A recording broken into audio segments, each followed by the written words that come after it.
सोचिए, एक इंसान अपनी पूरी जिंदगी एक सरकारी बैंक में नौकरी करता है और फिर एक दिन काम के दौरान ही अचानक उसकी मौत हो जाती है। परिवार पर तो जैसे दुखों का पहाड़ टूट पड़ता है, लेकिन दुख के साथ साथ एक और बड़ा संकट दरवाजे पर खड़ा होता है कि घर का खर्च कैसे चलेगा। बिल्कुल। और इसी के लिए एक सहारा होता है अनुकंपा पर मिलने वाली नौकरी का। पर तब क्या हो जब उस एक नौकरी पर दो लोग दावा कर दें और दोनों ही परिवार का हिस्सा हो। हाँ, एक मृतक की पहली शादी से हुई बेटी और दूसरी इसकी दूसरी पत्नी। आज हम केरल हाईकोर्ट के एक ऐसे ही बहुत ही पेचीदा केस की तह तक जा रहे हैं। ये सिर्फ एक कोर्ट का फैसला नहीं है। नहीं, ये कहानी है रिश्तों की, नियमों की और इंसाफ के लिए एक लंबी लड़ाई की। आज हम यही समझने की कोशिश करेंगे कि जब नियम और इंसानी रिश्ते आपस में उलझ जाते हैं तो बैंक और अदालतें कैसे रास्ता निकालती हैं, और इस मामले में असली हकदार कौन था, इसका फैसला कैसे हुआ। तो चलिए सबसे पहले किरदारों को समझ लेते हैं। कहानी में एक तो हैं श्री कुमार पीएन, जो भारतीय स्टेट बैंक यानी एसबीआई में सिक्योरिटी गार्ड थे। ठीक है। 16 नवंबर 2022 को ड्यूटी पर ही उनका निधन हो गया। और फिर हैं दो दावेदार जी। एक उनकी 27 साल की बेटी सौंदर्या, जो उनकी पहली पत्नी से है, और दूसरी उनकी 49 साल की दूसरी पत्नी गीता देवी। अच्छा। तो यहाँ पर एक बेटी और एक पत्नी दोनों नौकरी के लिए दावा कर रही हैं। बिल्कुल। इस कहानी में आगे बढ़ने से पहले ये समझना बहुत जरूरी है कि ये अनुकंपा नियुक्ति योजना होती क्या है। हाँ, ये जरूरी है। इसका नाम ही सब कुछ बता देता है। अनुकंपा यानी दया। ये कोई रेगुलर जॉब वैकेंसी नहीं है। इसका सिर्फ एक मकसद है कि जब घर का कमाने वाला अचानक चला जाए तो परिवार को फौरन एक आर्थिक सहारा देना, ताकि वो सड़क पर ना आ जाए। ये एक तरह का सोशल सेफ्टी नेट है। मतलब ये नौकरी किसी की काबिलियत का इनाम नहीं, बल्कि एक जरूरत के लिए दिया गया सहारा है। बिल्कुल। और यहीं पर ये पूरा मामला दिलचस्प हो जाता है, क्योंकि यहाँ सहारा मांगने वाले दो लोग थे, एक बेटी और एक पत्नी। और यहीं से ये कानूनी लड़ाई शुरू हुई। हाँ, बेटी का कहना था कि वो अपने पिता पर पूरी तरह निर्भर थीं, और पत्नी का कहना था कि वो उनकी कानूनी वारिस और आश्रित हैं। दोनों के अपने अपने तर्क थे। तो बैंक के पास दो दावे पहुंचते हैं। अब किसी भी संस्था के लिए ये एक मुश्किल स्थिति है। बहुत मुश्किल। उन्हें समझ नहीं आ रहा था कि किसका पक्ष लें। तो उन्होंने जो किया वो काफी दिलचस्प था। क्या किया उन्होंने? 7 मार्च 2023 को बैंक ने एक चिट्ठी जारी की और दोनों से, सौंदर्या और गीता देवी से, कहा कि वे आपस में मामला सुलझा लें। अरे वाह। हाँ, एक तरह से बैंक ने गेंद वापस परिवार के पाले में ही फेंक दी। और ये एक बहुत ही आम ब्यूरोक्रेटिक रिएक्शन है। जब संस्थाएं ऐसे पारिवारिक झगड़ों में फंसती हैं तो वे अक्सर सीधे फैसला लेने से बचती हैं। डर लगता है उन्हें। हाँ, डर लगता है कि कहीं उनका फैसला किसी कानूनी पछड़े में न फंस जाए। तो सबसे आसान रास्ता क्या है? कह दो आप लोग आपस में तय कर लो। लेकिन ये कदम मामला सुलझाता नहीं है। नहीं, बल्कि और उलझा देता है। हाँ बिल्कुल, अक्सर इसे और भी ज्यादा लंबा खींच देता है। तो एक तरह से बैंक ने अपनी जिम्मेदारी से पल्ला झाड़ लिया। बिल्कुल।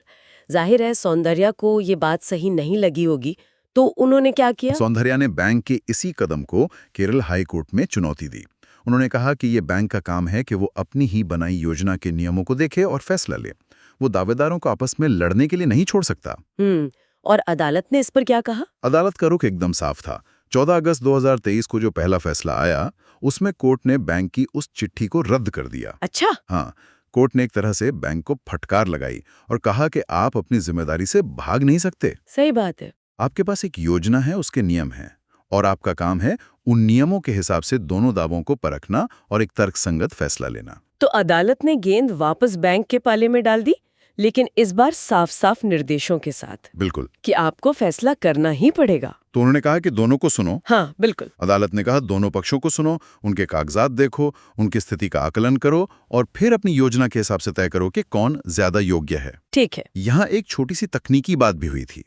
इस पहले केस में गीता देवी को नोटिस नहीं मिला था, इसलिए उन्होंने बाद में एक रिव्यू पिटीशन दायर की। लेकिन अदालत ने कहा कि मूल फैसले से उन्हें कोई नुकसान नहीं हुआ है, बल्कि फायदा ही हुआ है, क्योंकि अब उनके दावे पर भी विचार किया जाएगा। तो मतलब पहला राउंड खत्म हुआ और अब सबकी नजरें बैंक पर थी। हाँ, अब गेंद वापस बैंक के कोर्ट में थी। लेकिन जैसे ही लगा कि अदालत ने रास्ता साफ कर दिया है, बैंक ने एक और पेच फंसा दिया। अच्छा? दस्तावेज जमा करने को कहा और उन दस्तावेजों की लिस्ट में एक अजीब सी शर्त जोड़ दी। क्या शर्त थी? शर्त ये थी कि सौंदर्या को अपनी सौतेली माँ यानी गीता देवी से एक अनापत्ति प्रमाण पत्र या नो ऑब्जेक्शन सर्टिफिकेट एनओसी लेकर आना होगा। क्या? एक मिनट।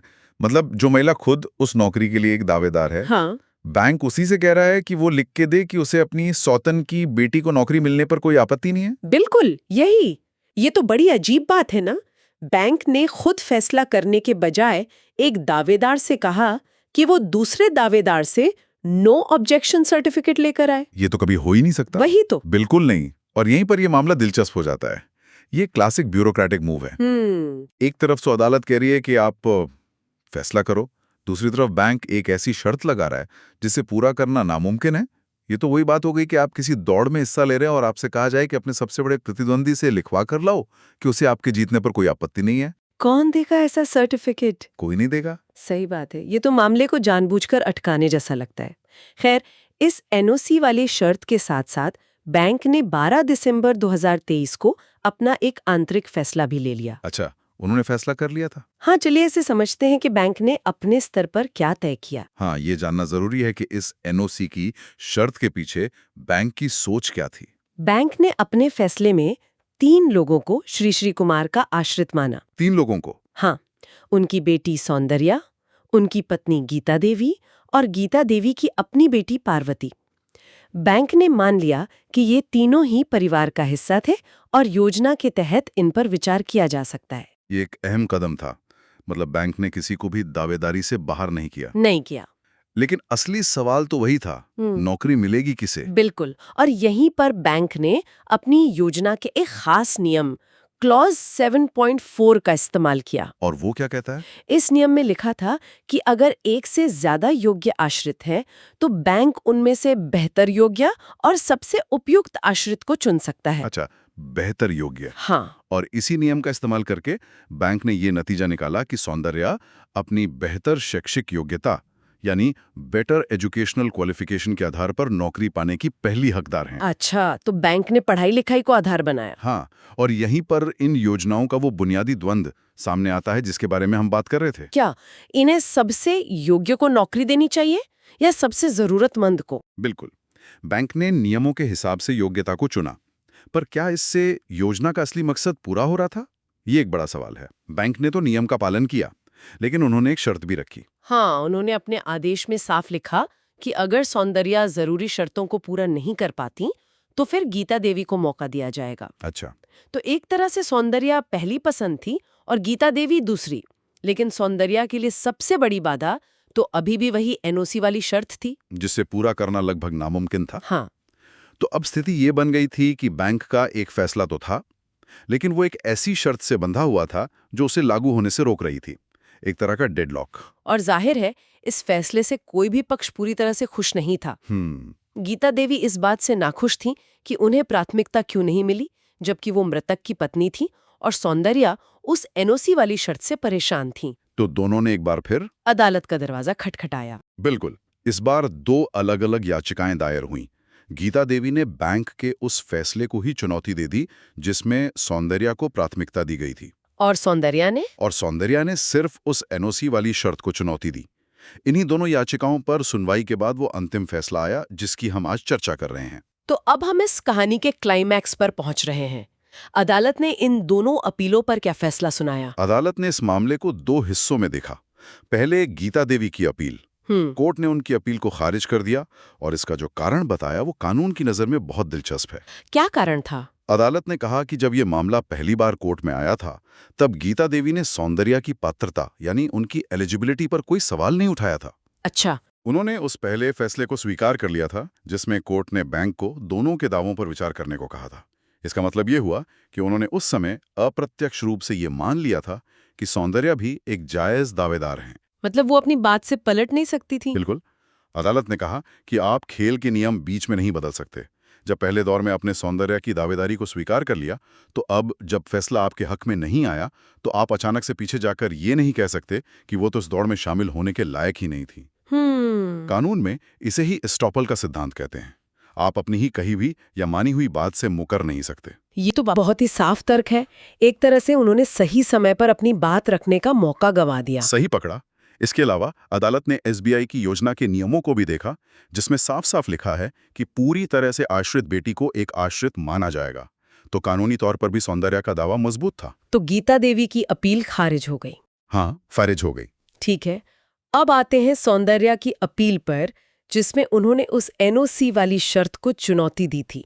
वहां अदालत ने क्या किया? ये इस पूरे मामले का सबसे महत्वपूर्ण मोड़ था।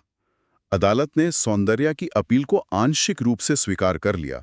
अच्छा। कोर्ट ने बैंक की उस एनओसी वाली शर्त को सीधे सीधे अतार्किक और अव्यावहारिक यानी इलॉजिकल एंड इम्प्रैक्टिकेबल करार देते हुए रद्द कर दिया। अदालत ने साफ साफ कह दिया कि ये शर्त बेतुकी है। बिल्कुल। अदालत का तर्क बहुत सीधा और स्पष्ट था। उन्होंने कहा, ये क्या बकवास है? जो इंसान खुद नौकरी के लिए लड़ रहा है, वो अपने विरोधी को एनओसी क्यों देगा? सही बात है। ये तो मानवीय स्वभाव के ही खिलाफ है। कोर्ट ने माना कि एक प्रतिद्वंदी दावेदार से एनओसी की उम्मीद करना यथार्थवादी नहीं है, खासकर तब जब बैंक खुद ये फैसला कर चुका है कि दोनों में से ज्यादा योग्य कौन है। तो अंत में अदालत ने रास्ता पूरी तरह साफ कर दिया। हाँ, उन्होंने बैंक के फैसले के उस हिस्से को सही ठहराया जिसमें सौंदर्या को उनकी योग्यता के आधार पर चुना गया था। लेकिन उस फैसले की उस शर्त को हटा दिया जो उसे पूरा होने से रोक रही थी। बिल्कुल एकदम सही। अदालत ने एक तरह से उस डेडलॉक को तोड़ दिया जो बैंक ने खड़ा किया था। उन्होंने कहा कि बैंक का फैसला कि नौकरी किसे मिले वो सही है, लेकिन उसकी प्रक्रिया यानी एनओसी मांगना वो गलत थी। इसलिए सौंदर्या को नियुक्ति का अवसर मिला, लेकिन बिना एनओसी जमा करने की शर्त के। न्याय हुआ, भले ही इसमें वक्त लगा। ये मामला दिखाता है कि कैसे एक परिवार की व्यक्तिगत त्रासदी एक जटिल कानूनी प्रक्रिया में बदल सकती है। एक नौकरी जो एक परिवार को सहारा देने के लिए थी, वो खुद ही परिवार में विवाद का कारण बन गई और सबको सालों तक अदालत के चक्कर काटने पड़े। और ये भी दिखाता है कि नियम बनाते समय हर तरह के मानवीय परिस्थिति, जैसे किसी व्यक्ति की 2 शादियां होना या पहली शादी से बच्चे होना, इन सब का अंदाजा लगाना कितना मुश्किल होता है। हाँ, कैसे? हम देखते हैं कि इस तरह के मामले अदालतों में अक्सर आते रहते हैं। इसका मतलब है कि इन योजनाओं के नियमों में कुछ कमी है। उन्हें ऐसे जटिल पारिवारिक मामलों से निपटने के लिए और ज्यादा साफ और प्रैक्टिकल दिशा निर्देशों की जरूरत है, ताकि पीड़ित परिवारों को राहत के लिए सालों तक इंतजार न करना पड़े। हाँ, बिल्कुल। और क्या ये सिर्फ नियमों की बात है या फिर संस्थाओं की सोच की भी? जैसे इस मामले में बैंक ने जिस तरह से जिम्मेदारी से बचने की कोशिश की। दोनों बातें हैं। नियम साफ होंगे तो संस्थाओं के पास बहाने बनाने की गुंजाइश कम होगी। उन्हें मजबूरन फैसला लेना पड़ेगा। लेकिन हाँ, संस्थाओं को भी ज्यादा संवेदनशील होने की जरूरत है। उन्हें ये समझना होगा कि जब कोई परिवार उनके पास अनुकंपा नियुक्ति के लिए आता है तो वो पहले से ही एक बहुत बड़े सदमे से गुजर रहा होता है। सही बात है। उन्हें नियमों के जाल में उलझाने की बजाय उनका हाथ पकड़कर रास्ता दिखाने की जरूरत है। ये तो हुई नियमों और संस्थाओं की बात, लेकिन इस कहानी के अंत में मेरे मन में एक सवाल रह जाता है। पूछिए। क्या सबसे योग्य का मापदंड हमेशा सबसे जरूरतमंद के मापदंड के बराबर होता है? इस केस में बैंक ने और फिर अदालत ने भी शैक्षणिक योग्यता को आधार बनाया, जो नियमों के हिसाब से शायद सही भी था, लेकिन क्या हमेशा यही सही पैमाना है? और यही इस पूरे मामले का सबसे बड़ा सवाल है जिस पर हमें सोचना चाहिए। हो सकता है एक कम पढ़ा लिखा आश्रित, जैसे इस मामले में शायद दूसरी पत्नी, आर्थिक रूप से ज्यादा कमजोर और ज्यादा जरूरतमंद हो। बिल्कुल। अब हमारे पॉलिसी बनाने वालों को खुद